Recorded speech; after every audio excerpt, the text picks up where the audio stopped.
हरे कृष्णा। आज चर्चा करने का प्रयास करेंगे 18वें अध्याय का 7वां, 8वां और 9वां श्लोक। तो 3 श्लोक लेने के पीछे मकसद ये है कि हम लोग आज 3 प्रकार के त्याग के बारे में सुनेंगे। जैसा कि भगवान ने 4थे श्लोक में कहा था अर्जुन से कि त्याग 3 प्रकार के होते हैं। ठीक है। तो अब कौन से 3 प्रकार के त्याग हैं इसको हम लोग देखने का प्रयास करेंगे। ठीक है। तो पहले प्रकार का त्याग 7वें श्लोक में 18वां अध्याय पढ़ते हैं। नियतस्तु संन्यासः कर्मणो नोपपद्यते मोहातस्य परित्यागस्तामसः परिकीर्तितः। नियतस्तु संन्यासः कर्मणो नोपपद्यते मोहातस्य परित्यागस्तामसः परिकीर्तितः। नियतस्तु संन्यासः कर्मणो नोपपद्यते मोहातस्य परित्यागस्तामसः परिकीर्तितः। ठीक है। तो सबसे पहले भगवान तामसिक त्याग के बारे में बता रहे हैं। ठीक है। 7वें श्लोक में तामसिक त्याग। देखिए, तमस का मतलब होता है अंधकार। जैसे अगर इस कमरे में अंधकार कर दिया जाए तो मैं नहीं पहचान पाऊंगा कौन सी चीज कहाँ पे रखी है और कौन सी चीज क्या है। दो चीजें, कौन सी चीज कहाँ रखी है और कौन सी चीज अ, क्या है, वो मैं नहीं जान पाऊंगा। तो तमस मतलब जो अंधकार में व्यक्ति होता है वो समझ नहीं पाता है कि क्या करना है, क्या नहीं करना है, क्या धर्म है, क्या अधर्म है। ठीक है। तो तमस अंधकार में होने की वजह से तामसिक व्यक्ति ऐसे कर्मों को ये सोच के छोड़ देता है कि ये मुझे बांधेंगे, बल्कि वो कर्म उसको शुद्ध करने वाले होते हैं। जो कर्म मुझे शुद्ध करने वाले हैं, मैं सोच रहा हूं ये मुझे बांधने वाले हैं, और मैं उन कर्मों का त्याग कर देता हूं। जैसे अंधकार में मान लीजिए कोई चीज आपके पैर के नीचे आ गई, तो जो है वो तो आपको पता नहीं, और जो नहीं है उसका अनुमान लगाते हैं। अरे हाँ, ये होगा, वो होगा, ये होगा, वो होगा। तो वैसे ही जो कर्म शुद्ध करने वाले हैं उसको वो सोचता है कि मुझे बांध देंगे, तो मैं उसका त्याग कर देता हूं। ऐसा त्याग तामस या तामसिक त्याग त्याग कहलाता है। ठीक है। संस्कृत देखिए पहले। नियतस्तु संन्यासः। नियतस्य, जो नियत कर्म है, जो व्यक्ति के लिए प्रिस्क्राइब्ड कर्म है, उसको संन्यासः, उसको छोड़ देता है। जो नियत मतलब जो उसके करने योग्य, जो उसको करना ही चाहिए, वो उसको छोड़ देता है ये समझकर कि ये मुझे बांध देंगे। ठीक है। नियतस्तु संन्यासः कर्मणो नो उपपद्यते। वो सोचता है कि मैं इसको करूंगा ही नहीं तो बच जाऊंगा। क्योंकि बांधने वाले हैं, मैं इसको करूंगा नहीं तो बच जाऊंगा। जबकि वो समझ नहीं रहा है कि ये कर्म उसको शुद्ध करने वाले हैं। अच्छा, ये हुआ कैसे? मोहातस्य, मोहवश। मोह के कारण वो ऐसा मान रहा है कि इन कर्मों को मुझे त्याग देना चाहिए। और परित्यागस, एक होता है त्याग, एक होता है परित्याग। मतलब बहुत अच्छे से त्याग देता है, दोबारा करता ही नहीं है। परित्यागस और त्यागस, त्याग मतलब छोड़ देना, और परित्याग बहुत अच्छे से छोड़ देना। तो वो बेसिकली कहने का मतलब क्या है कि वो नियत कर्मों को जो उसको शुद्ध करने वाले हैं, वो उसको अच्छे से त्याग देता है ये समझकर कि ये कर्म मुझे बांधेंगे। तो ऐसा त्याग तामसः परिकीर्तितः। परिकीर्तिता का अर्थ है कि ऐसा त्याग तामस कहा जाता है और ये जनता में प्रसिद्ध है, मतलब जनता में बड़ा फेमस है कि इस प्रकार का त्याग तामसिक त्याग कहा जाता है। ठीक है। संस्कृत अनुवाद देखिए प्रभुपाद जी का। निर्दिष्ट निर्दिष्ट कर्तव्यों को कभी नहीं त्यागना चाहिए। यदि कोई मोहवश, हैंड रेस किया प्रभु जी आपने, ठीक है, बाद में, अभी पहले श्लोक पढ़ते आगे तो बढ़े। पहले गाड़ी आगे तो बढ़ने दीजिए। क्या पता आपके प्रश्नों का उत्तर टीका में मिल जाए। ठीक है। निर्दिष्ट कर्तव्यों को कभी नहीं त्यागना चाहिए। यदि कोई मोहवश अपने नियत कर्मों का परित्याग कर देता है तो ऐसे त्याग को तामसी कहा जाता है। देखिए, निर्दिष्ट का मतलब क्या होता है? निर्दिष्ट मतलब जो उस व्यक्ति को करने के लिए कहा जा रहा है शास्त्रों के द्वारा, उसको बोलते हैं निर्दिष्ट। ठीक है, जो उसको करने को शास्त्र बोल रहा है। और मोहवश मतलब मुझे समझ ही नहीं आ रहा है कि धर्म क्या है और अधर्म क्या है, मैं अधर्म को धर्म मान के त्याग दे रहा हूं, इसको बोलते हैं तामस, या या अंधकार या अज्ञान। ठीक है, गीता भूषण टीका। देखिए, अब शायद प्रश्न जो भी होगा आपका क्लियर हो जाना चाहिए। भगवान अब 3 श्लोकों में 3 प्रकार के त्याग का वर्णन करेंगे, 7, 8 और 9। तामसिक, राजसिक और सात्विक। व्यक्ति को काम्य कर्मों को त्याग देना चाहिए क्योंकि वह बंधन का कारण होते हैं, लेकिन नित्य और नैमित्तिक कर्म को नहीं त्यागना चाहिए, जैसे कि 5 प्रकार के नित्य यज्ञ। हरे कृष्णा अपूर्व प्रभु जी, ये काम्य कर्म क्या चीज है भाई साहब?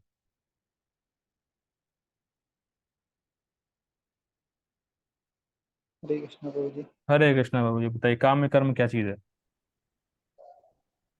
काम कर्म प्रभु जी वो कर्म है जो वेदों में प्रिस्क्राइब्ड है करने के हम्म। लिए, और तो ऐसे से करना चाहिए कि शुद्ध हो सकेगा।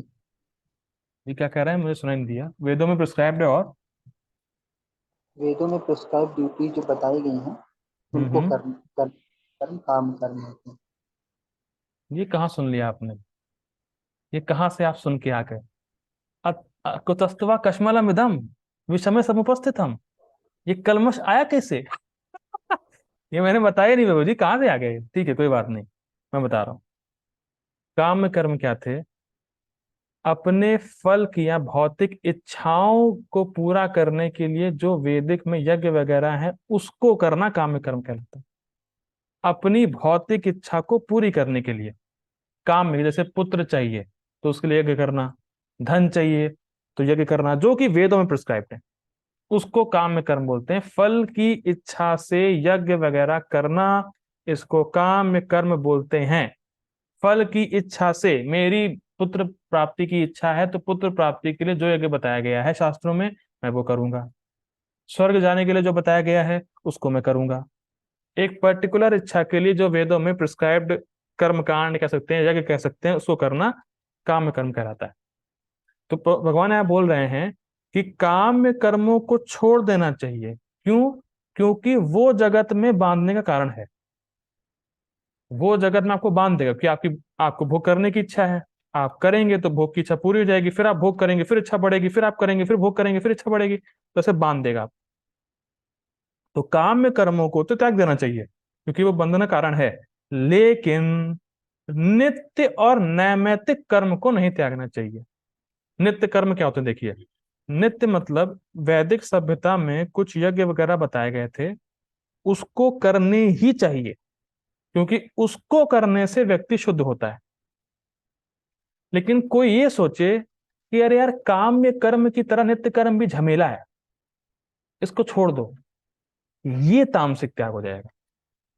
क्योंकि काम्य कर्म तो करने नहीं चाहिए, तो सिंपल है, काम्य कर्म बांधेंगे। लेकिन काम्य कर्म की तरह नित्य कर्म भी झमेला ही है, क्या करना, छोड़ देते हैं उसको। तो ऐसा कर्म, ऐसा त्याग तामसिक त्याग कहलाएगा। ठीक है, तो नित्य मतलब जो रोज करने ही चाहिए, जिससे हमारा शुद्धिकरण होता है। और नैमित्तिक मतलब जो ओकेजनली किए जाते हैं, 4-5 महीने में एक बार, 15 दिन में एक बार, साल में एक बार, तो उसको बोलते हैं नैमित्तिक कर्म, जिसको इतने लंबे पीरियड में एक बार करना होता है। देखिए, ये सब समझना इसलिए कठिन हो रहा होगा क्योंकि ये सब वर्णाश्रम के रिस्पेक्ट में बताया जा रहा है, और हम लोग उसको कर नहीं रहे, हम तो भक्ति कर रहे हैं। तो भक्ति के कंटेक्स्ट में हम देखेंगे इस चीज को टीका के एंड में, कि भक्ति के रिस्पेक्ट में क्या करना है, हमें क्या नहीं करना है। ठीक है, आगे पढ़ते हैं। मतलब अभी बेसिकली हम सीख रहे हैं काम में कर्म को छोड़ो, नित्य और नैमित्तिक को मत छोड़ो। ठीक, इन्हें नहीं त्यागना चाहिए क्योंकि यह मुक्ति प्रदान करने वाले होते हैं, क्योंकि इनके अंदर ज्ञान निहित होता है और यह आत्मा की ओर लक्षित होते हैं, और साथ ही यह भौतिक शरीर का निर्वाह करने के लिए आवश्यक होते हैं। देखिए, समझिए, बहुत इंटरेस्टिंग है। जब कोई व्यक्ति निष्काम भाव से वैदिक यज्ञों को करता है तो कर कैसे रहा है? अपने शरीर से। लेकिन निष्काम भावना से कर रहा है तो निष्काम भावना से करते करते उसके हृदय का शुद्धिकरण होगा और वो आत्मज्ञान को प्राप्त करेगा। he becomes internally pure and he becomes self realized। कुछ कुछ निष्काम कर्मों से कनेक्ट कर पा रहे हैं, जो पहले पढ़ा था तीसरे अध्याय में। ठीक है, कि वो अगर निष्काम, वो एक वर्ड आया था आत्मगर्भित, ज्ञान गर्भा, गर्भ में ही ज्ञान है। तो वैसे ही निष्काम भाव से यज्ञ करने में ही ज्ञान निहित है, ज्ञान उसी के अंदर है। जब हम नित्य कर्म और नैमित्तिक कर्म निष्काम भावना से करते हैं तो उसी से ही आत्मज्ञान प्रकट होता है। और आपने अगर वहीं छोड़ दिया तो आत्मज्ञान की तरफ आप आगे बढ़ कहां पाए, अगर आपने नित्य और नैमित्तिक कर्म को ही छोड़ दिया। समझ में आ रहा है? और जब कोई व्यक्ति यज्ञ करता था तो यज्ञ में जो उसने देवताओं को अर्पित किया था वही भोजन वो खाता है, जो कि उसके शरीर का निर्वाह होता है। कुछ कुछ तीसरे अध्याय में पढ़ा होगा कि देवताओं के माध्यम से कृष्ण को देना, या फिर मान लीजिए कोई कृष्ण की पूजा नहीं भी कर रहा है तो देवताओं को दे रहा है, तो कम से कम वो खाए, अर्पित करके खाए। क्योंकि अर्पित करके नहीं खाएगा तो उसको चोर बोला गया है गीता में, कि वो चोर है। ठीक है, तो इस प्रकार से यज्ञ वगैरह किया, देवताओं को प्रसन्न किया, तो देवता उनके शरीर के निर्वाह के लिए वस्तुएं भी देते थे और वो अर्पित करके खाते थे, जिससे उनको पाप लगता नहीं था। ठीक है, तो आत्मज्ञान की तरफ भी बढ़ रहे हैं और उनका शरीर निर्वाह भी हो रहा है, दोनों चीजें इसमें साथ में इंक्लूड है। ऐसे इसको समझिए हमारे भक्ति के कंटेक्स्ट में। कभी कभी जब हम लोग रोड पे गीता बांटते हैं या लोगों से मिलते हैं तो लोग, बहुत सारे लोग कहते हैं तुम तो गीता बेच रहे हो, बांट कहाँ रहे हो। ऐसा बोलते हैं बहुत लोग, तुम तो गीता के रुपए ले रहे हो, तुम तो गीता बेच रहे हो, तुम बेचना क्यों नहीं बोलते हो, बांटना क्यों बोलते हैं। लोगों को उसमें तकलीफ होती है हमारे।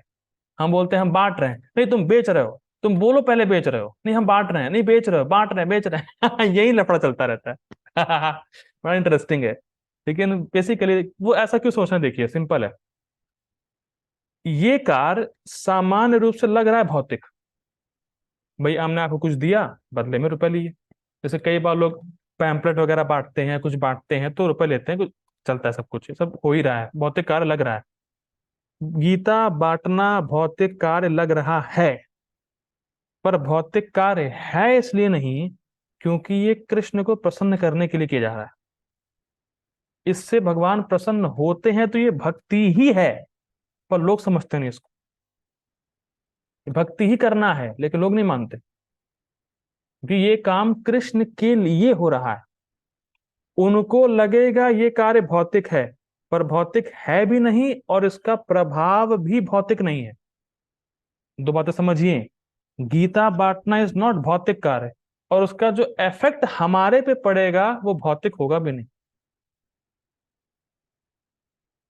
तो इसमें बहुत सुंदर महाराज इस पे बहुत सुंदर बात बोलते हैं, प्रार्थना स्वामी महाराज जी, बहुत सुंदर बात, कि जब भी आप किसी को बुक डिस्ट्रीब्यूट करते हैं सबसे पहले अपना ईगो नीचे रखते हैं। ठुकरा देंगे लोग, हे हटो, हे हटो, ईगो को डाउन, जिससे हमारा शुद्धिकरण होता है, इससे हमारा जो फॉल्स प्राइड है वो नष्ट होता है। तो इसका प्रभाव भौतिक नहीं है, ये कार्य भी दिव्य है और उसका प्रभाव भी दिव्य है, लेकिन लोग समझ नहीं पाते इसको। ठीक है, अब कोई कहे अरे बड़ा, लोग बहुत मुझे डांटते हैं, फटकारते, छोड़ो इसको करने से क्या होगा, छोड़ो, छोड़ देते हैं इसको। ना ना ना, छोड़ना नहीं है, इससे शुद्ध हो रहे हैं। आपको समझ में आ रही है बात? अरे बुक डिस्ट्रीब्यूशन प्रभु जी लोग मानते ही नहीं, लोग लेते ही नहीं है एक भी बुक, क्या करें। और बहुत सुनने को मिलता है गालियां और बुरे बुरे शब्द, क्या करें, नहीं जाएंगे। नहीं जाओगे तो शुद्ध कैसे होगे? तो वही बात यहाँ बोली जा रही। ठीक है, हम ये मत देखिए कि हाँ ये भौतिक कार्य है, अगर भौतिक कार्य लेंगे तो आप छोड़ देंगे। अगर ये सोचेंगे कि कृष्ण को पसंद करता है ये कार्य, प्रभुपाद जी को पसंद करता है, तो व्यक्ति करेगा इसको। छोड़ेगा नहीं इसको, ठीक है।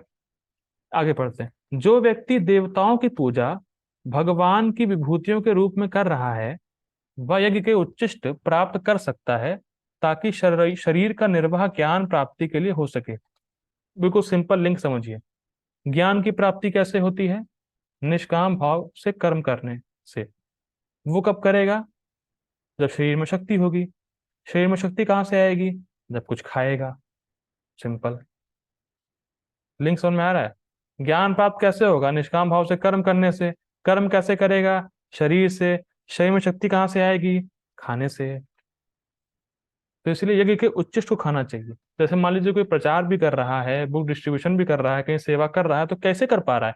भगवान का प्रसाद ग्रहण कर रहा है, तो बहुत जरूरी है। तो वैसे भगवान का प्रसाद भी ग्रहण हो रहा है, हमारा शरीर का निर्वाह भी हो रहा है, और हम शुद्ध भी हो रहे हैं। दोनों बातें इसमें होती हैं, ठीक है। यदि इसके विपरीत ज्ञान के अभाव में तामस या तमस कोई व्यक्ति अपने कर्तव्य का परित्याग करता है, यह सोचते हुए, अर्थात मोह से, माफ कीजिएगा, यदि इसके विपरीत ज्ञान के अभाव में कोई व्यक्ति अपने कर्तव्य का परित्याग करता है, यह सोचते हुए, अर्थात मोह से कि यह बंधन के कारण है, तो यह तामसिक त्याग कहलाएगा, क्योंकि मोह तमोगुण का लक्षण है। बहुत सुंदर। इस पे समझ में आ रहा है? उस जो शुद्ध करने वाले कार्य हैं, तामसिक व्यक्ति सोच रहा है मोहवश कि ये मुझे बांधने वाले हैं, इसीलिए त्याग कर देता है, ठीक है। और मोह तमोगुण का लक्षण है। तमोगुण के सिम्टम में पढ़ा होगा मोह, किसी को याद हो तो, 14th अध्याय में, ठीक है। तो इस पे परम पूज्य दादा गोविंद महाराज जी बहुत सुंदर बोलते हैं। महाराज जी बोलते हैं, कुछ लोग ये तक कहते हैं कि प्रचार भी बंधन का कारण है। बताइए, ये तक लोग बोलते हैं कि आप जो प्रचार कर रहे हैं कृष्ण भावना का, इसमें आप बंध जाएंगे। चाहे गीता बांटना जो मैंने बताया, ये कर्म है, पर वो समझ नहीं रहे हैं।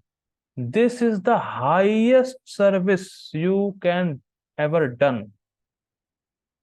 सबसे बड़ी सेवा है गीता का ज्ञान दूसरों को देना। इसको भगवान ही बताने वाले हैं 18वें अध्याय में। जो इस ज्ञान को दूसरों को देता है, वो सबसे ज्यादा प्रिय है मुझे।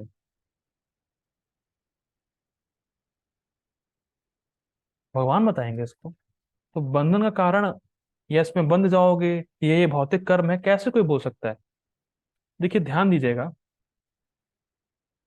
ये होता क्यों है, पहले बात ही समझिए। कई बार लोग इस प्रकार से बोलते हैं कि तुम लोग का धंधा है ये, गीता बांटना, रुपए इकट्ठा करना। या कभी कभी लोग इस प्रकार से बोलते हैं कि खाना तुम्हें है, पर झूठा मूठा भगवान को भोग लगाते हो। इस प्रकार से लोग बोलते हैं। तो लोग ये सब बोल कैसे रहे? देखिए, समझिए इस बात को। जो भी भौतिक व्यक्ति होगा, इसीलिए पहली बात तो भौतिक व्यक्तियों का संग मत करिए, क्योंकि भौतिक व्यक्ति भगवान की भक्ति की दिव्यता को नहीं समझ सकता। मैं फिर रिपीट कर रहा हूं, भौतिक व्यक्ति भगवान की भक्ति की दिव्यता को नहीं समझ सकता।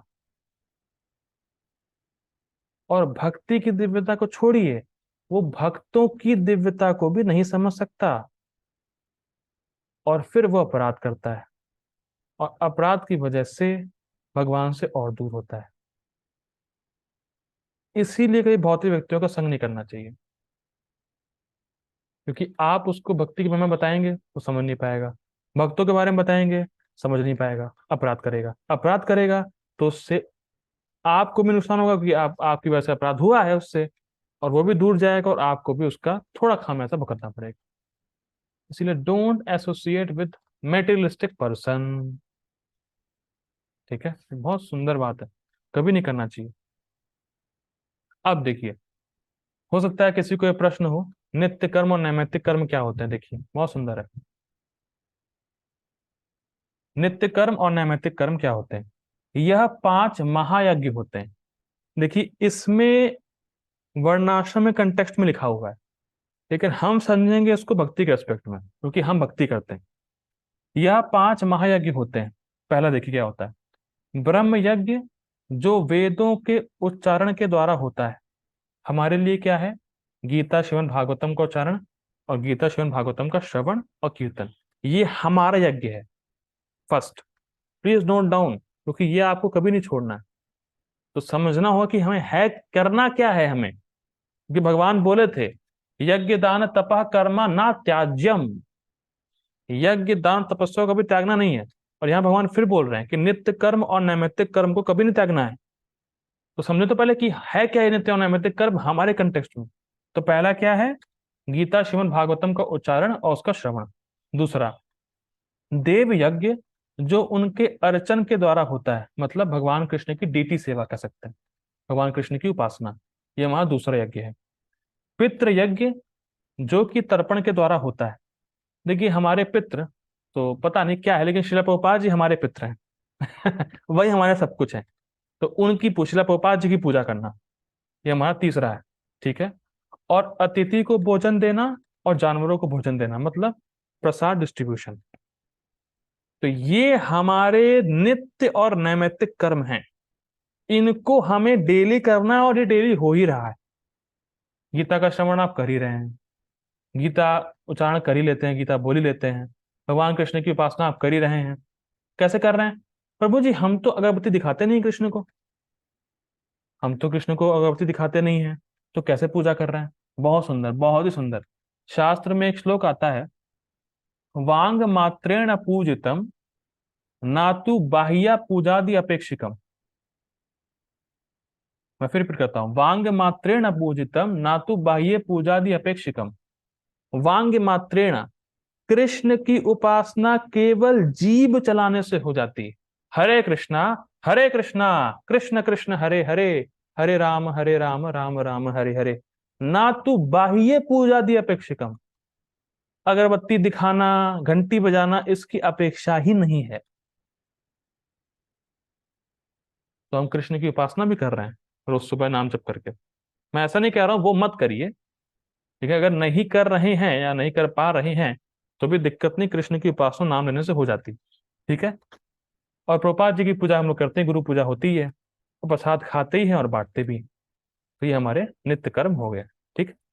नित्य कर्म वह होते हैं जिनको रोज करने की आज्ञा होती है, ठीक है, हम रोज कर ही रहे हैं। और नैमित्तिक कर्म वह होते हैं जिन्हें मास में एक बार, यह साल में एक बार किया जाता है। तो हमारे लिए नैमित्तिक कर्म क्या है? जन्माष्टमी, गौर पूर्णिमा, एकादशी, ये सब रोज नहीं आता है लेकिन हम इसका पालन करते हैं। तो वैष्णवों के लिए नैमित्तिक कर्म क्या है? भगवान के पर्व, या जो वैष्णवों के डिसअपियरेंस डे, अपीयरेंस डे, वो हमारे लिए नैमित्तिक कर्म है। ठीक है। तो नित्य कर्म और नैमित्तिक कर्म क्लियर है हमारे रेस्पेक्ट में, और हमें ये कभी नहीं त्यागना चाहिए। ठीक है। प्रभुपाद जी का पर्पट पढ़ते हैं, पर्पट तात्पर्य प्रभुपाद जी का, जो कार्य भौतिक तुष्टि के लिए किया जाता है उसे अवश्य ही त्याग दें। कौन सा है ये? काम्य कर्म। लेकिन जिन कार्यों से आध्यात्मिक उन्नति हो, यथा भगवान के लिए भोजन बनाना, भगवान को भोग अर्पित करना, फिर प्रसाद ग्रहण करना, उसकी संस्तुति की जाती है, स्पष्ट है।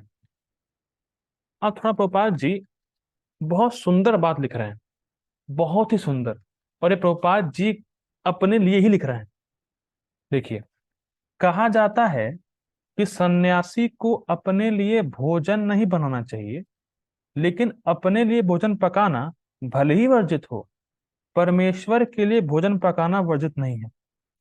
अब क्या शिला प्रभुपाद जी ने अमेरिका में अपने लिए भोजन बनाया था? हम्म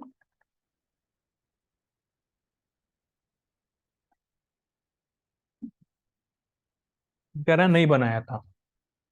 तो कौन बनाता था प्रभुपाद जी की खाना? प्रभुपाद जी बनाते थे। तो शिला प्रभुपाद जी ने अमेरिका में खाना बनाया, साथ साथ अपने लिए तो बनाया ही, हिप्पियों के लिए भी बनाया। कुछ प्रभुपाद जी के गॉड ब्रदर इस बात पे आक्षेप किए कि सन्यासी होके खाना क्यों बना रहे हैं। तो अब देखिए, समझिए इस बात को, प्रभुपाद जी ने अपने लिए खाना बनाई, साथ साथ हिप्पियों के लिए भी खाना बनाया। अब आप प्रभुपाद जी के फ्रेम में जाइए, मतलब उस एरा में, या उस कह सकते हैं उस सिचुएशन में जाइए प्रभुपाद जी के। हमारे सामने हिप्पी हैं, उनको कुछ पता नहीं है कैसे खाना बनाए, क्या खाना चाहिए उनको ये तक नहीं पता, भगवान को कैसे ऑफर करें तो बात छोड़ दीजिए। तो जब इस प्रकार की सिचुएशन है तो आदमी क्या करेगा? खाना बनाए, खुद ही खाना बनाना पड़ेगा। तो शिला पापा जी ने खाना बनाया, उनको बनाना पड़ेगा। अब अगर कोई ये सोचे, या शिला पोपा जी तो दिव्य पर्सन है, वो तो है ही दिव्य, तो भगवान के पार्षद है, मान लीजिए कोई सोचे या शिला पोपा जी सोचते कि खाना बनाना तो शास्त्रों में वर्जित है, ये तो मेरा काम है नहीं खाना बनाना, मैं क्यों बनाऊं, मैं नहीं बनाऊंगा। अगर प्रभुपाद जी ऐसा बोलते और त्याग देते तो ये तामसिक था। तो अब अगर कोई ये बोलता है कि शिला प्रभुपाद जी ने खाना क्यों बनाया, उसकी बुद्धि ही तामसिक है, ये समझ आना चाहिए। भगवान के लिए कौन बनाएगा वहां पे फिर? और मान लीजिए, देखिए सिंपल है, भगवान के लिए खाना नहीं बनाते, भगवान को ऑफर नहीं करते, प्रसाद नहीं बांटते, तो कोई भक्त बनता कृष्ण का? तो अब कोई ये सोचे, देखो देखो शास्त्र की बात के खिलाफ है, ना ना ना ना ना, क्या डिमांड है सिचुएशन की, उसको देखना चाहिए। इसीलिए प्रभुपाद जी बोलते हैं एक जगह कि भक्त भगवान के लिए कुछ भी कर सकता है, he can do anything for Krishna, भगवान के लिए कुछ भी करने को तैयार रहता है। तो प्रभुपाद जी ने वो किया अपने आचरण से, भगवान के लिए, भगवान की सेवा के लिए कुछ भी करने को तैयार थे, यहां तक कि खाना भी बनाया, जो कि शास्त्र मना कर रहा है। तो भगवान की प्रसन्नता मेन है, उसके लिए कुछ भी करना पड़े करेंगे। और भगवान की प्रसन्नता के लिए जो कर्म है उसको त्याग दिया, ये गड़बड़ है। भले ही शास्त्र विदित हो, लेकिन भगवान की प्रसन्नता देखनी, फर्स्ट पॉइंट हमें ये देखना है। ठीक है। इस प्रकार देखिए प्रभुपाद ये कह रहा है, इस प्रकार अपने शिष्य की कृष्ण भावना में प्रगति करने में सहायक के लिए बनने के लिए सन्यासी विवाह यज्ञ संपन्न करा सकता है, जो हम लोग कल बात कर रहे थे। ठीक है। यदि कोई ऐसे कार्यों का परित्याग कर देता है तो यह समझना चाहिए कि वह तमोगुण के अधीन है। ये प्रभुपाद जी का कटाक्ष है उन लोगों के ऊपर जो ऐसा बोलते हैं, प्रभुपाद जी के बारे में जो गलत बोलते हैं। ठीक है। ओके, अब नेक्स्ट श्लोक हम लोग नेक्स्ट मीटिंग में देखते हैं। Please join again. Hare Krishna.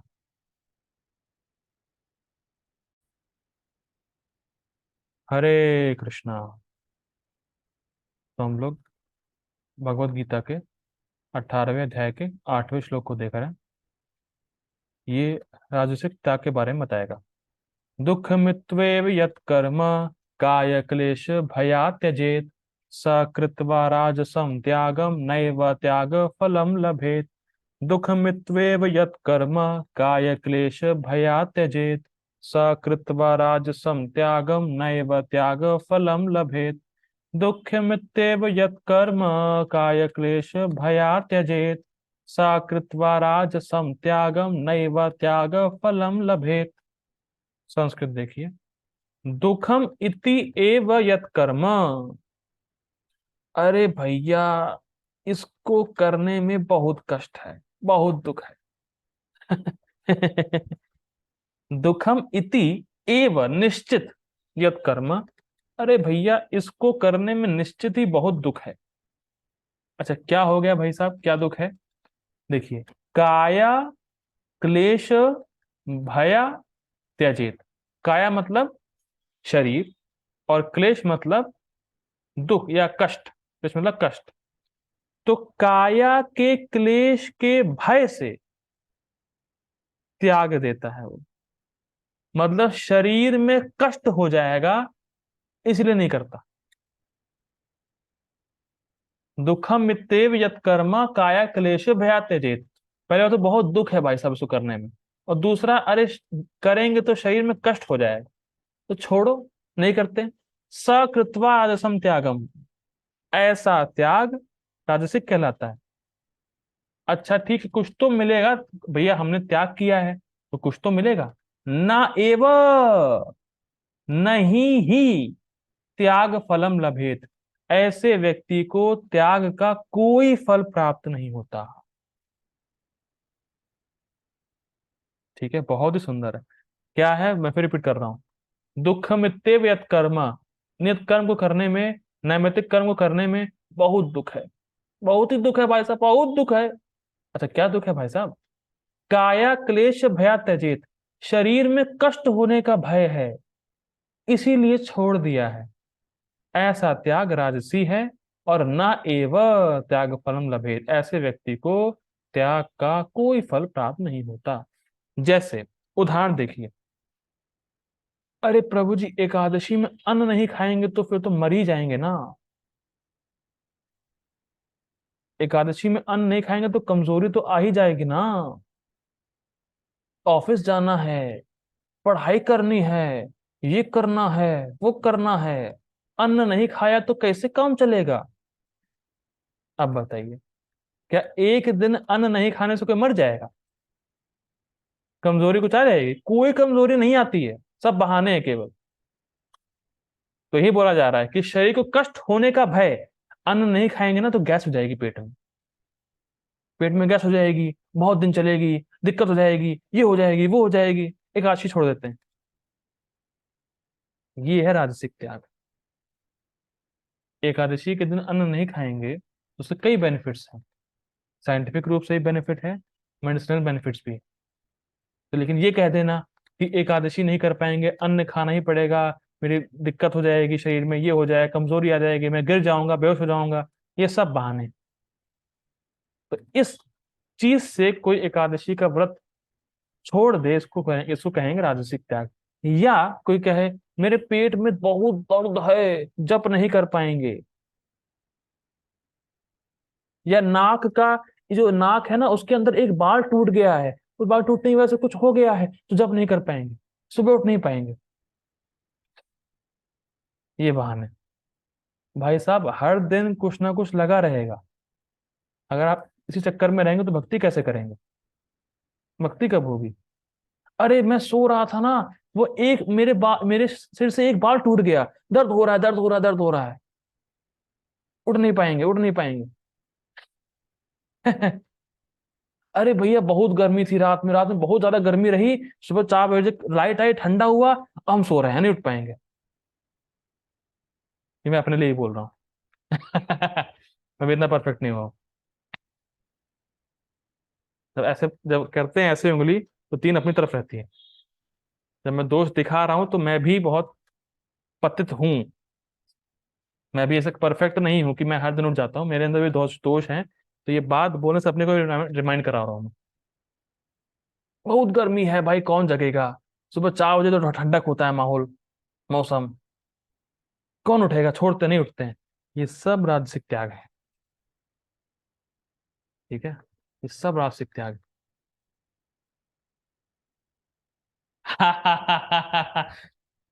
Hare Krishna. ठीक है, प्रभु जी बहुत सुंदर बात बोल रहे हैं। ठीक है, वो बात नहीं बोला जाएगा, मैं नहीं बोलूंगा क्लास में।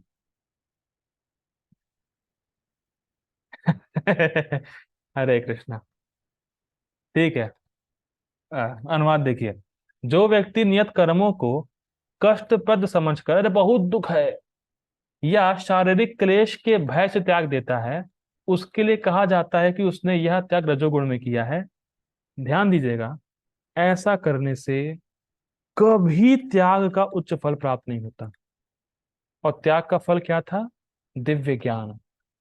कभी प्राप्त नहीं होगा।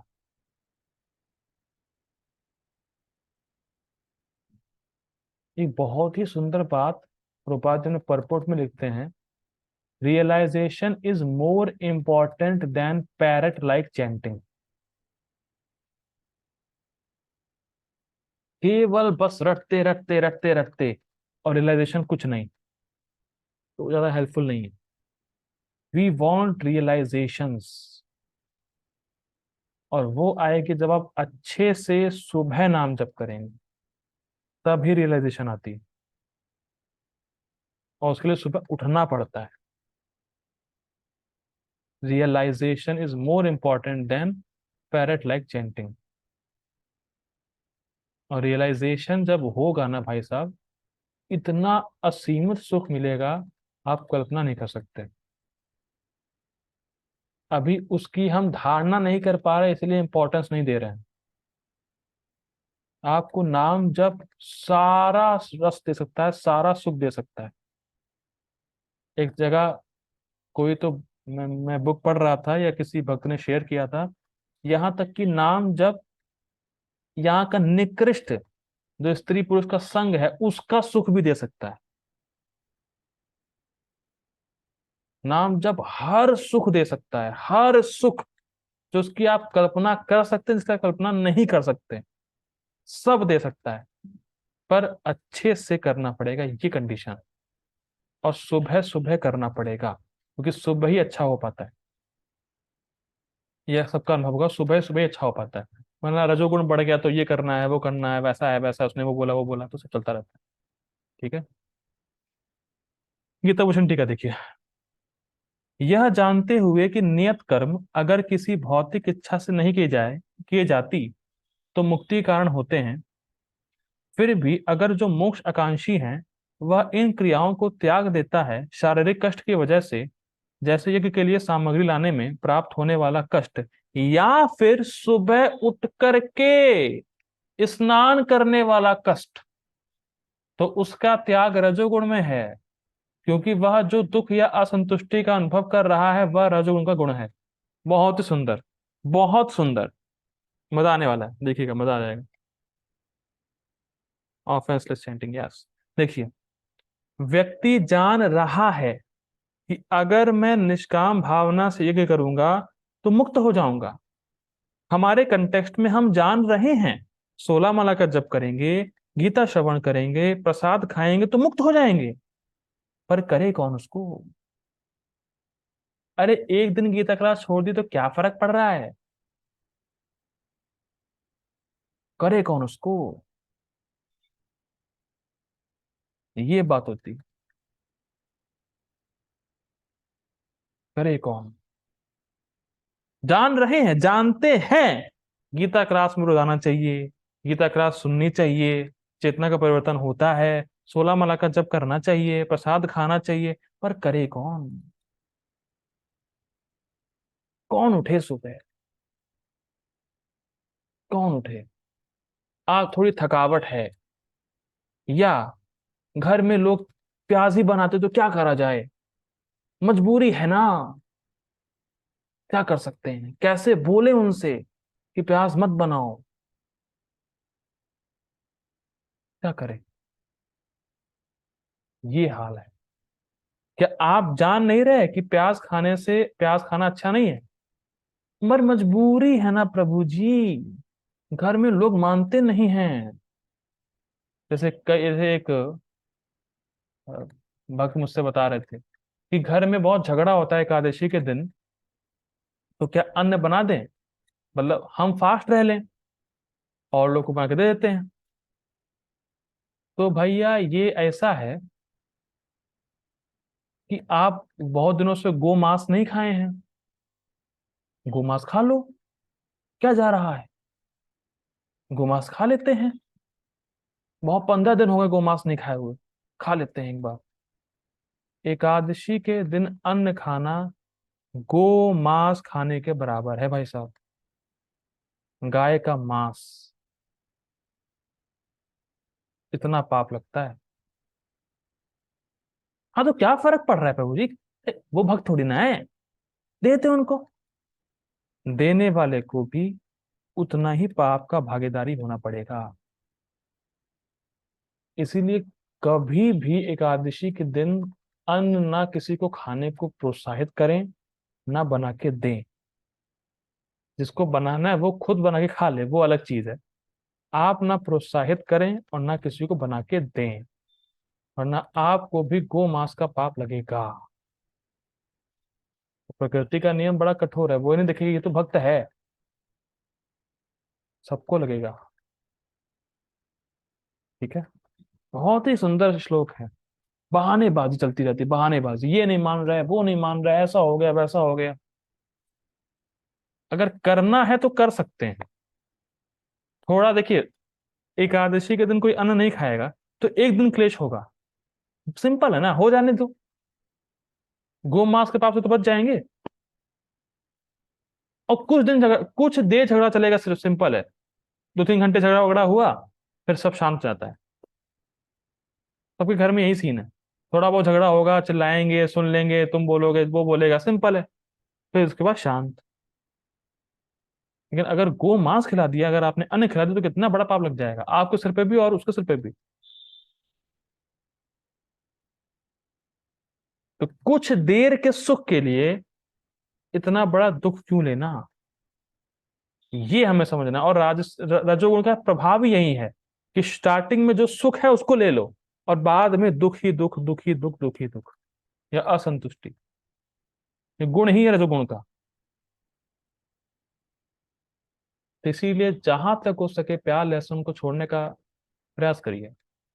घर वाले नहीं मानते हैं, ठीक है, नहीं माने, या थोड़ा मना दीजिए, या खुद ही बना लीजिए, नहीं हो सके भाई साहब क्या कर सकते हैं, पर करना चाहिए। ठीक है। या देखिए, जैसे जैसे सिंपल है, अगर जेन्युइन बीमारी है तो वो अलग बात है, लेकिन हम हर समय बीमार नहीं होते, ये पॉइंट याद रखना है। और सबसे ज्यादा बीमार हमारा मन है, शरीर नहीं। मैं फिर रिपीट कर रहा हूं, हम हर दिन बीमार नहीं पड़ते, और सबसे ज्यादा बीमार हमारा मन है, हमारा शरीर नहीं, ये समझना होगा। सुबह नहीं उठेंगे, थोड़ा सुख दे देगा सोने का, और दिन भर टेंशन, अरे माला नहीं हुई, माला नहीं हुई, माला नहीं हुई, माला नहीं हुई, माला नहीं हुई, माला नहीं, कब हुई, कब हुई, कब हुई, कब कब करे, कब करे, कब करे, चलता रहेगा। थोड़ा सुख सोने का हो गया, उसके बाद दिन भर टेंशन, अरे माला कैसे हो। क्या अनुभव नहीं किया आपने? अरे यार इतनी रह गई, इतनी रह गई, अरे यार इतना काम है, रह गई ये, टेंशन। थोड़ा सुख लिया आपने सोने का, सुबह बस खत्म। हम बाद में दुखी दुख, दुखी दुख, दुखी दुख। तो हम जान रहे हैं 16 माला करके हम मुक्त हो जाएंगे, प्रसाद खाना चाहिए, प्याले से नहीं खाना चाहिए, ये करना है, सब सब पता है, पर करेगा कौन? आलस। ये है रजोगुणी त्याग। करेक्ट। ठीक है। देखिए, अच्छा ना लगने की भावना ये शरीर की नहीं है, ये मन की है। मन नहीं चाहता। आप देखे होंगे, सिंपल, आप एक्सपेरिमेंट कर सकते हैं कल। जब तक सुबह बेड पर हैं तब तक दिक्कत है, एक बार बेड से उठे कोई दिक्कत ही नहीं। पता नहीं किसका अनुभव कि नहीं है, सुबह बस बेड से उठने में दिक्कत आती है। आंखें खुली हैं, पर बेड से कौन उठे।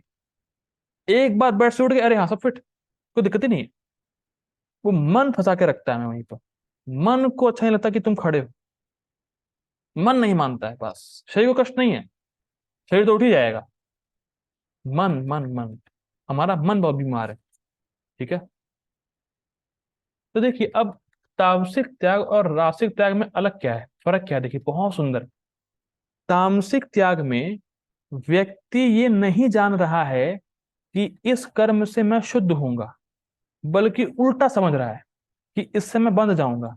लेकिन राजसिक त्याग में वो जानता है कि ये कर्म शुद्ध करेगा, पर शरीर में कष्ट होने की वजह से छोड़ देता है। ये फर्क है दोनों में। तामसिक में तो उसको पता ही नहीं है कि शुद्धि के लिए है, या उससे मैं कुछ मुक्त हो पाऊंगा, ज्ञान मिल पाएगा। लेकिन राजसिक व्यक्ति को पता है कि ये करना चाहिए, इससे इससे मेरा हित होगा, इससे मेरे ज्ञान की प्राप्ति होगी, पर शरीर में कष्ट होने की वजह से छोड़ देता है उसको। ठीक है, ये दोनों में फर्क है। इस प्रकार से नियत कर्मों को त्याग देने से वह त्याग का फल प्राप्त नहीं करेगा, जो कि ज्ञान है।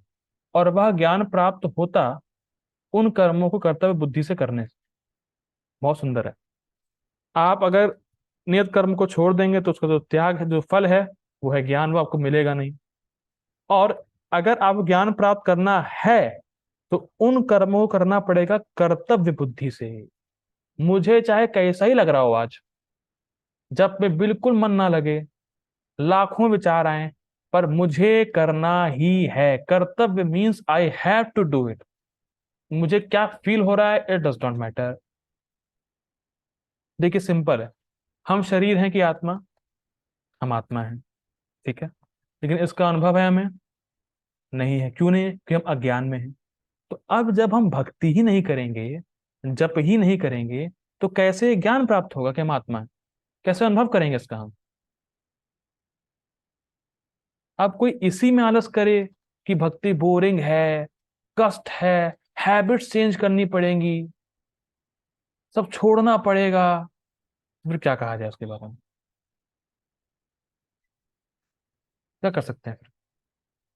क्योंकि एक बात बहुत ध्यान से सुनिएगा, कान खोल लीजिएगा।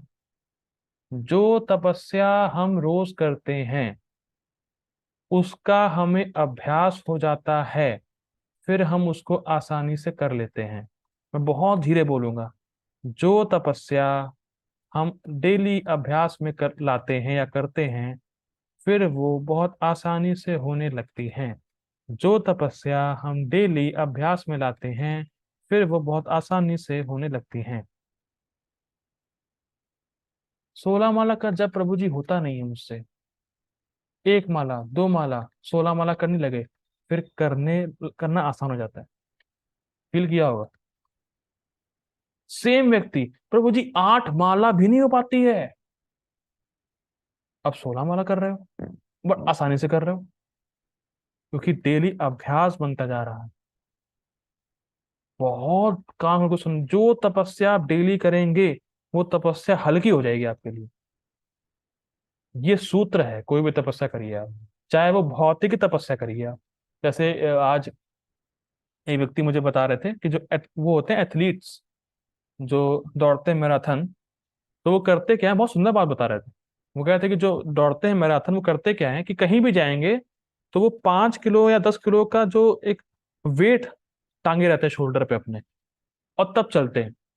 कहीं भी जाएंगे इतना वेट रहेगा उनके, 5-10 किलो का, जितना वो झेल सकते हैं। वही वैसे मार्केट जाना हुआ जाएंगे, ट्रेवलिंग करना हो वैसे जाएंगे। क्यों करते हैं? क्योंकि जब भागें और वो वेट ना हो तो उनको लगेगा ये तो बहुत हल्का है, और तब फास्ट भाग पाएंगे। It make sense? कितना जबरदस्त बात है। ऐसा अभ्यास कर लेते हैं वो कि अरे मेरा तो वेट ही इतना है, भागते हैं चलते हैं उसी वेट पे, और जब मैराथन का टाइम आएगा उसको निकाल देंगे, मतलब वेट होगा नहीं।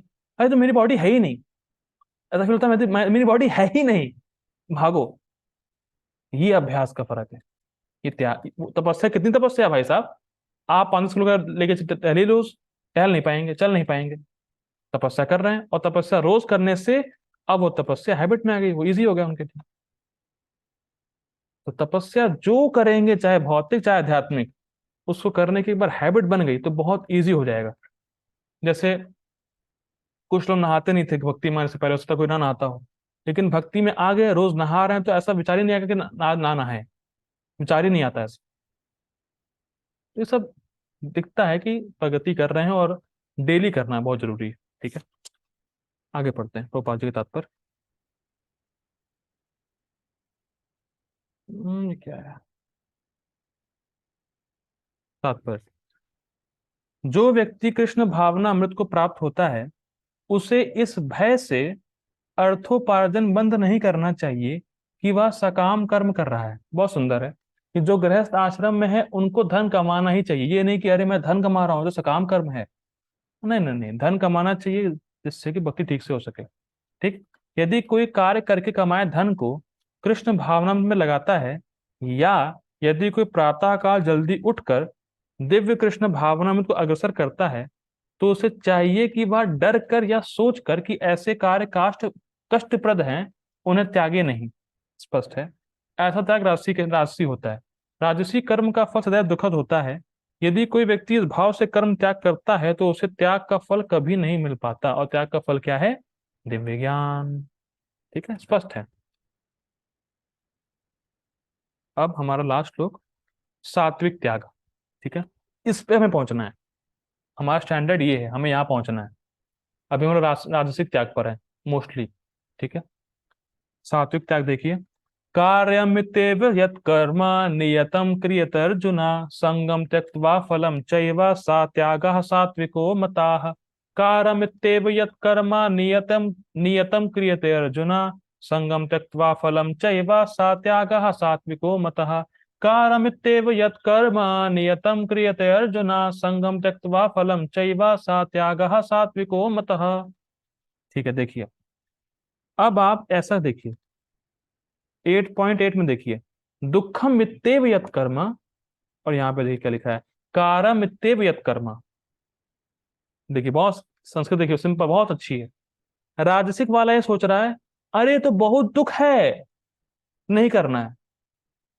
और सात्विक वाला क्या सोच रहा है, कार्यमित्यव्यत कर्म, मुझे करना ही है।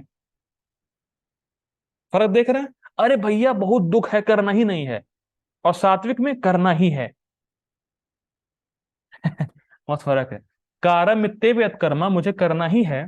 क्या करना है, नियतम कर्म, नियतम कृते, मतलब जो नियत कर्म है वो मुझे करना है। अच्छा, करना कैसे है, संगम त्यक्त्वा फलम चैव, ये कार्य मुझे करना ही है क्योंकि मेरे लिए नित्य किया गया है।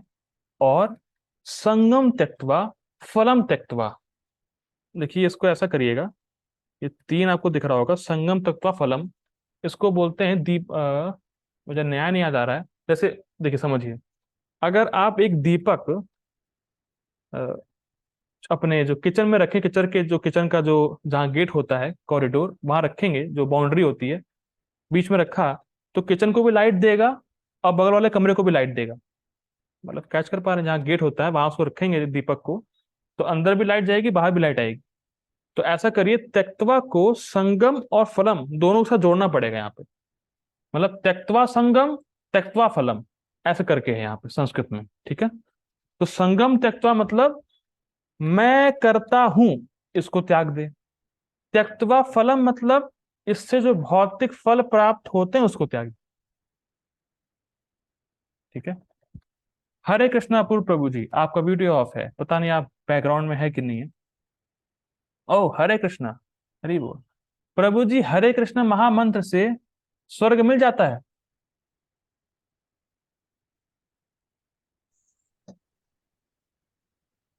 पर आपको हाँ चाहिए? मिल जाता है। पर आपको चाहिए? नहीं। ठीक है, फलम त्यक्त्वा। ठीक है, यही बता रहा था। सिंपल है, देखिए, हरे कृष्ण महामंत्र से स्वर्ग जा सकते हैं, पर मुझे जाना ही नहीं। ये है फलम त्यक्त्वा, मुझे भगवान के प्रेम प्राप्त करना है। या गीता के 5 श्लोक देखिए, मैंने तो शायद 9वां श्लोक चल रहा है, 5 श्लोक मैंने पढ़ दिए 18वें अध्याय के। मैं इंद्र बन सकता हूँ, पर बनना ही नहीं है, ठीक है। तो भौतिक फल को त्याग देना, ठीक है। सा त्याग सात्विको मतः, ऐसा त्याग सात्विक है, ऐसा मेरा मत है अर्जुन। अब यहाँ पे एक बात नोटिस करिएगा आप, तामसिक त्याग में उसने एक्टिविटी को छोड़ दिया था, जो उसके नियत कर्तव्य थे और नैमित्तिक कर्म थे, तामसिक वाले ने उसको छोड़ दिया था। राजसिक ने भी अपना नियत कर्म और नैमित्तिक कर्म छोड़ा क्योंकि शरीर में कष्ट है। सात्विक वाला कर्म को नहीं छोड़ता है, पर कर्तापन और भौतिक फल को छोड़ता है। Getting this point? तामसिक कर्म को छोड़ देता है, राजसिक कर्म को छोड़ देता है, पर सात्विक कर्म को नहीं छोड़ता। कर्म के पीछे जो इंटेंशंस है उसको सही करता है, because intention is more important than activity. ये बहुत इंपॉर्टेंट है, ठीक है। प्रभुपाद जी का अनुवाद देखिए। हे अर्जुन, जब मनुष्य नियत कर्तव्य को करणीय मानकर मुझे करना ही है करता है और समस्त भौतिक संगति तथा फल की आसक्ति को त्याग देता है, तो उसका त्याग सात्विक कहलाता है। गीता भूषण टीका देखिए। यदि नियत कर्मों को नित्य किया जाता है, मतलब डेली करते हैं, इस भावना से कि यह कर्तव्य है, अर्थात कार्यम, और कर्ता की भावना से वियुक्त होकर किया जाता है, और सारे फलों की आकांक्षाओं से मुक्त होकर किया जाता है, तो इस प्रकार का जो त्याग है वह सतोगुणी होता है, क्योंकि इस प्रकार की चेतना सतोगुणी चेतना की होती है। समझिए इस बात को, सिंपल है। 3 चीजें होनी चाहिए सात्विक त्याग में: कर्तव्य, त्यक्त्वा फलम, त्यक्त्वा संगम। देखिए सिंपल, कर्तव्य मतलब शास्त्र का वचन है कि मुझे हरे कृष्ण महामंत्र का जप करना है। अच्छा लग रहा है, बुरा लग रहा है, कोई फर्क नहीं है। इंडिया में हूं, अब्रॉड में हूं, घर पर हूं, मंदिर में हूं, सड़क पर हूं, कहीं भी हो, हरे कृष्ण महामंत्र का जप करना है। प्रभुपाद इसको बोलते हैं भक्त का कर्तव्य है हरे कृष्ण महामंत्र का जप। तो कर्तव्य मुझे बोला गया है शास्त्र के द्वारा, तो मुझे करना ही है, चाहे कुछ भी हो जाए। और कर्तापन, मैंने 16 माला करी है, नो, भगवान की कृपा से मैं नाम जप कर पाया, या भगवान ने मुझसे इतनी सेवा ले ली। ये दो बातें बोलनी। देखिए, बोलेंगे धीरे धीरे आपका हार्ट उसका रेजोनेट हो जाएगा। सिंपल है। अगर आप अभी कहेंगे कि मैं 16, अभी आप कहीं निकलेगा मुंह से 16 माला मैंने कर ली, क्योंकि यही कर्तापन हमारे अंदर भरा हुआ है। लेकिन अगर यही बोलने का प्रयास करते रहें कि भगवान की कृपा से मैं कर पाया, कृष्ण ने मुझसे सेवा ले ली, तो बोलते बोलते बोलते बोलते हमारा जो हृदय है वो रेजोनेट करेगा उसके साथ, तो भावना भी आ जाएगी। ठीक, ये हो गया कर्तापन। दूसरा, मैं हरे कृष्ण महामंत्र का जप कर रहा हूँ स्वर्ग प्राप्ति के लिए ना, मैं हरे कृष्ण महामंत्र का जप कर रहा हूँ कृष्ण का प्रेम प्राप्त करने के लिए, जबकि स्वर्ग मुझे मिल सकता है। ठीक है, तो भक्ति के बदले कुछ भौतिक नहीं चाहिए। ये तीन चीजें। कर्तव्य मुझे करना ही है, चाहे कुछ भी हो जाए, और डेली करना है। और कर्तापन मैंने किया, ये छोड़ देना है। और भौतिक फल नहीं चाहिए, मतलब भक्ति के बदले कुछ भौतिक नहीं चाहिए। अगर ऐसे भक्ति करेंगे तो सबसे अच्छी भक्ति है वो, शुद्ध भक्ति। ठीक है, तात्पर्य देखिए।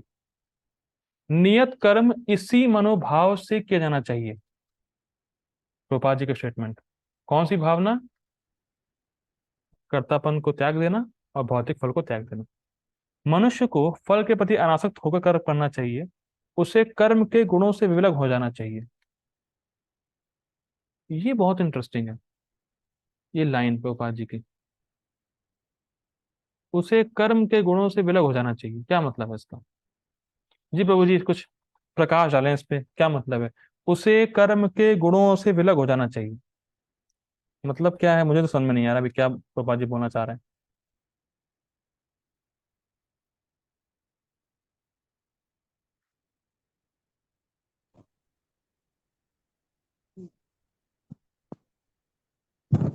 कर्म के गुण जैसे सात्विक गुण, राजसिक गुण, तो तीन तरीके के गुण हैं। नहीं तो यहाँ पे तो वो सात्विक, नहीं कर यहाँ पे तो नियत कर्तव्य है ना, वो तो शास्त्र के द्वारा, उसमें सात्विक उसमें क्या है? तो नियत कर्म करेगा वो, तो सिंपल है। हाँ, लेकिन हमें ये समझ के करना चाहिए कि ये कर तो रहे हैं, नियत कर, लेकिन बैक ऑफ माइंड ये रखना चाहिए कि इससे वही हमारा कर्तव्य बुद्धि होनी चाहिए और भगवान के लिए करना चाहिए। तो हम हम्म।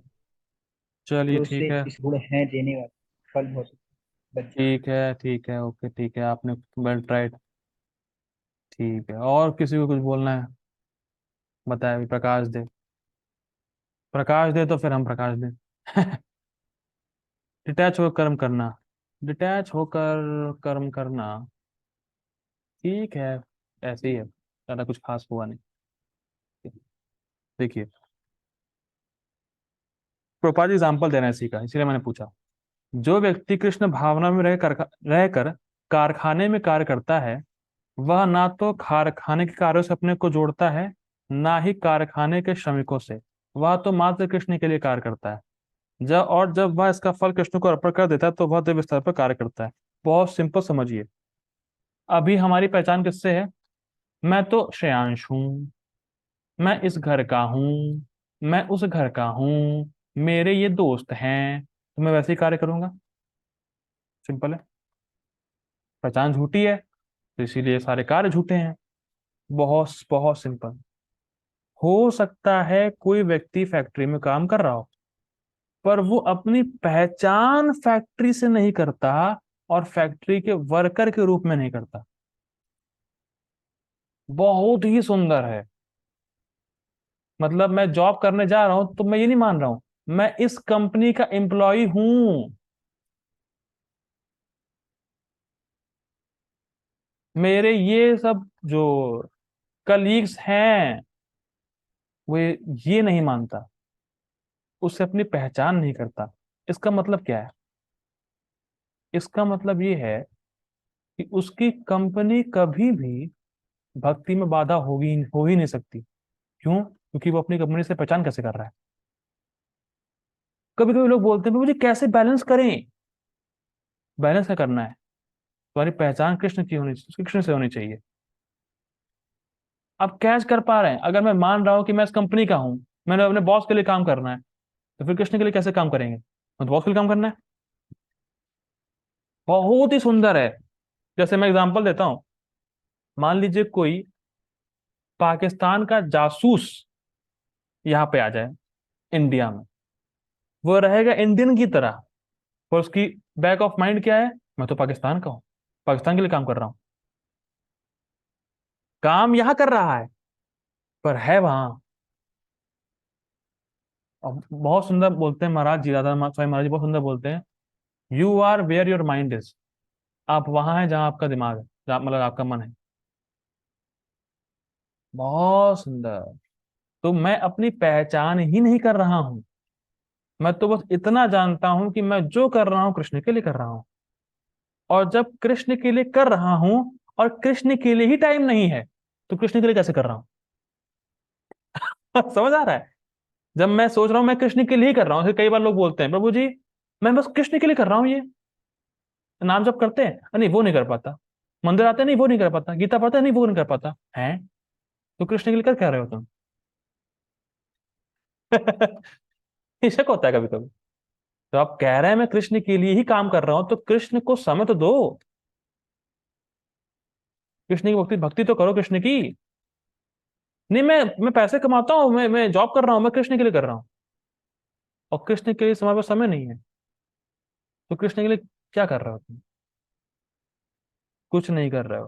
केवल बोला जाता है कि हाँ मैं कृष्ण के लिए कर रहा हूँ, पर कृष्ण के लिए करने का मतलब है उतना करे जितना भक्ति अच्छे से हो सके, और सुबह शाम श्रवण करें, तब माना जाएगा हम कृष्ण के लिए कर रहे हैं। ठीक है, तो इंटरनल, यहाँ पे पोपा जी बोले इंटरनल कॉन्शियसनेस, कि मैं कृष्ण के लिए कर रहा हूँ, मैं अपनी पहचान कृष्ण के दास के रूप में कर रहा हूँ, कि मैं कृष्ण का दास हूँ, मैं यहाँ पे जो भी कमाऊंगा, जितनी मेहनत करूंगा, इसका फल मुझे कृष्ण को देना है, और मुझे सपोर्ट मिल जाता है भक्ति करने का इससे। सिंपल है। ठीक है, ये पापा जी बोल रहे हैं। पर ये कभी मत बोलिएगा मैं प्रभु जी कृष्ण के लिए काम कर रहा हूँ पर कृष्ण के लिए समय नहीं है। ये नहीं चलता है। मैंने जॉब इसीलिए छोड़ दी थी। मेरी पहचान कृष्ण से थी। उन्होंने कहा कि आपको करना पड़ेगा, इतना छुट्टी नहीं मिलेगी, है हड़प हड़प, लात मार दिया। उन लोगों को, जॉब वालों को। ठीक है, ये रहता है, करज होना चाहिए। ठीक है, और भगवान की दया से, कृष्ण की दया से कोई कमी नहीं है, अब चल रहा है फिट। अब तो ऐसा होगा कि जॉब के संस्कार ही चले गए हैं, कि जॉब करता भी था ऐसे फील ही नहीं होता। जानते हैं, कुछ क्लोज मेरे लोग जानते हैं इस बात को, कैसे मैंने जॉब छोड़ी। ठीक है, डिस्क्लोज नहीं करेंगे। ठीक है, हरे कृष्ण प्रभुपाद, नहीं रुकते, जय श्री कृष्ण प्रभुपाद की जय, श्री भगवद गीता की जय, Hare Krishna, thank you for joining. Hari बोल।